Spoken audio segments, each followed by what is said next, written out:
Semuanya, kembali lagi bersama Maria Harinta Isu.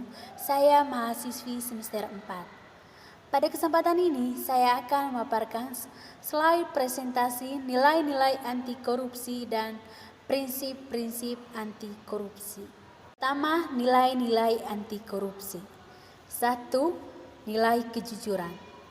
Menurut Sugono, kata jujur dapat didefinisikan sebagai lurus hati, tidak berbohong, dan tidak curang. Nilai kejujuran di dalam kampus dapat diwujudkan oleh mahasiswa dalam bentuk tidak melakukan kecurangan akademik. Antara lain dapat berupa tidak mencontek saat ujian, tidak melakukan plagiarisme, tidak memalsukan nilai. Nilai kejujuran juga dapat diwujudkan dalam kegiatan kemahasiswaan, misalnya membuat laporan keuangan kegiatan kepanitiaan dengan jujur. Yang kedua, nilai kepedulian.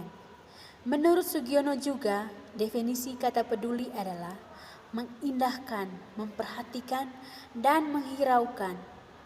Nilai kepedulian dapat diwujudkan oleh mahasiswa dalam bentuk antara lain berusaha ikut memantau jalannya proses pembelajaran, memantau sistem pengolahan sumber daya di kampus, memantau kondisi infrastruktur lingkungan kampus. Nilai kepedulian juga dapat diwujudkan dalam bentuk mengindahkan seluruh peraturan dan ketentuan yang berlaku dalam kampus dan di luar kampus. Nilai kemandirian. Kondisi mandiri bagi mahasiswa dapat diartikan sebagai proses mendewasakan diri, yaitu dengan tidak bergantung pada orang lain untuk mengerjakan tugas dan tanggung jawabnya.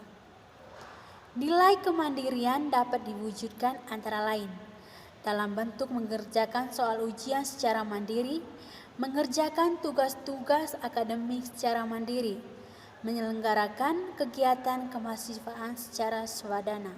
Nilai kedisiplinan. Menurut Sugiono, definisi kata disiplin adalah ketaatan atau kepatuhan kepada peraturan.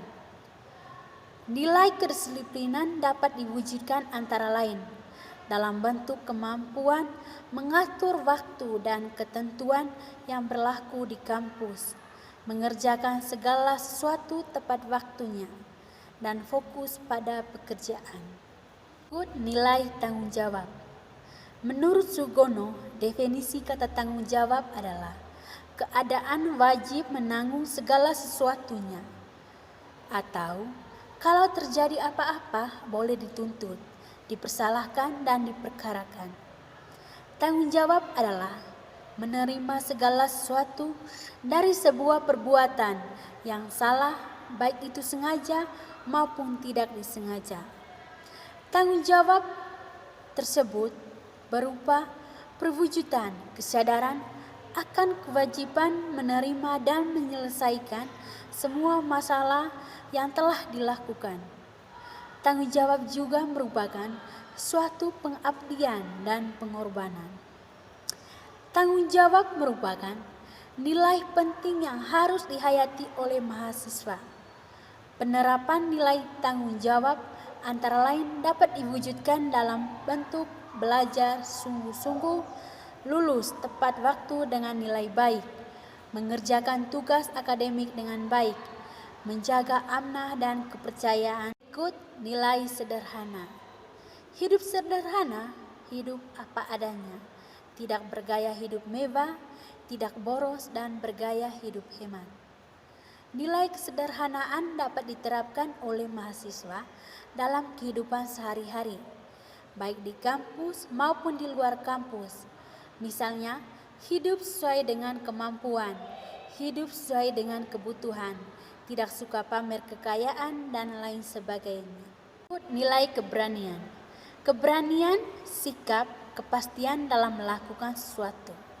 Rasa percaya kepada diri sendiri adalah mutlak perlu, karena seseorang harus melihara rasa percaya kepada diri sendiri secara terus-menerus supaya bisa memperkuat sifat-sifat lainnya.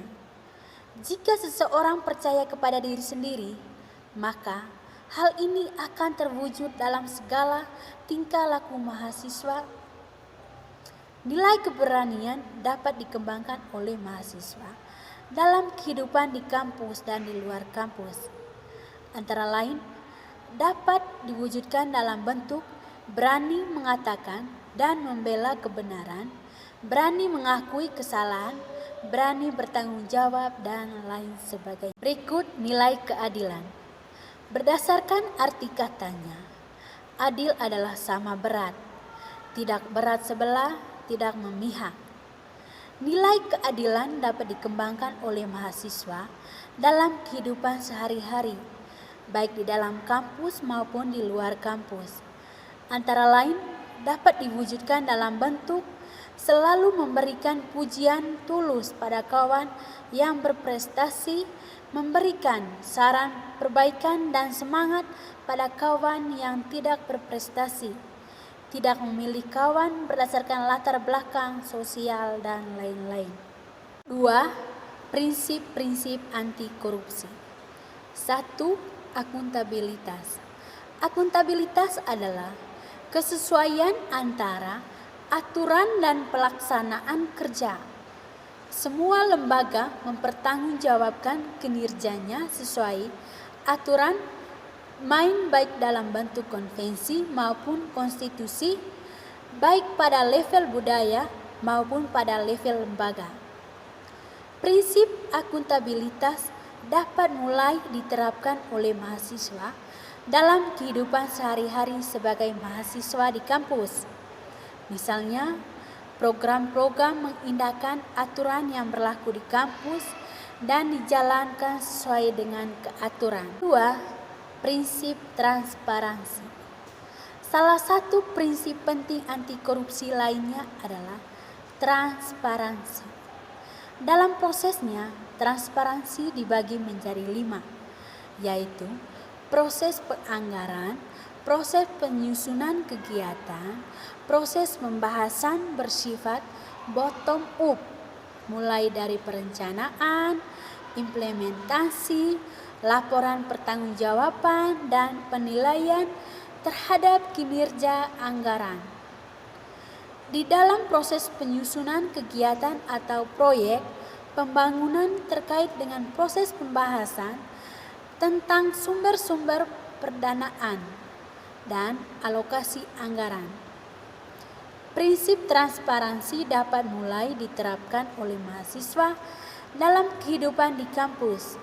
Misalnya, program kegiatan kemahasiswaan dan laporan kegiatannya harus dapat diakses oleh seluruh mahasiswa. 3. Prinsip kewajaran. Prinsip anti korupsi lainnya adalah prinsip kewajaran. Prinsip fairness atau kewajaran ini ditunjukkan untuk mencegah terjadinya manipulasi atau ketidakwajaran dalam penganggaran baik dalam bentuk markup maupun ketidakwajaran lainnya. Sifat-sifat prinsip kewajaran ini terdiri dari 5 hal penting, yaitu komprehensif dan disiplin, fleksibilitas, terprediksi, kejujuran, dan informatif. Prinsip kewajaran dapat mulai diterapkan oleh mahasiswa dalam kehidupan di kampus. Misalnya, dalam penyusunan anggaran program kegiatan kemahasiswaan harus dilakukan secara fajar. Demikian pula dalam menyusun laporan pertanggungjawaban harus disusun dengan penuh tanggung jawab. Yang keempat, prinsip kebijakan. Kebijakan ini berperan untuk mengatur tata interaksi agar tidak terjadi penyimpangan yang dapat merugikan negara dan masyarakat. Aspek-aspek kebijakan terdiri dari isi kebijakan, pembuatan kebijakan, pelaksanaan kebijakan, kultur kebijakan. Prinsip kebijakan juga dapat mulai diterapkan oleh mahasiswa dalam kehidupan kampus. Misalnya, dalam membuat kebijakan atau aturan main tentang kegiatan kemahasiswaan harus mengindahkan seluruh aturan dan ketentuan yang berlaku di kampus. Kontrol kebijakan. Kontrol kebijakan merupakan upaya agar kebijakan yang dibuat betul-betul efektif dan mengeliminasi semua bentuk korupsi. Pada prinsip ini akan dibahas mengenai lembaga-lembaga pengawasan di Indonesia. Prinsip kontrol kebijakan dapat mulai diterapkan oleh mahasiswa dalam kehidupan kemahasiswaan di kampus. Presentasi dari saya, semoga apa yang saya paparkan pada hari ini dapat bermanfaat bagi kita semua. Dan apabila ada tutur kata saya yang kurang berkenan di hati kalian, mohon dimaafkan. Selamat pagi dan sampai jumpa.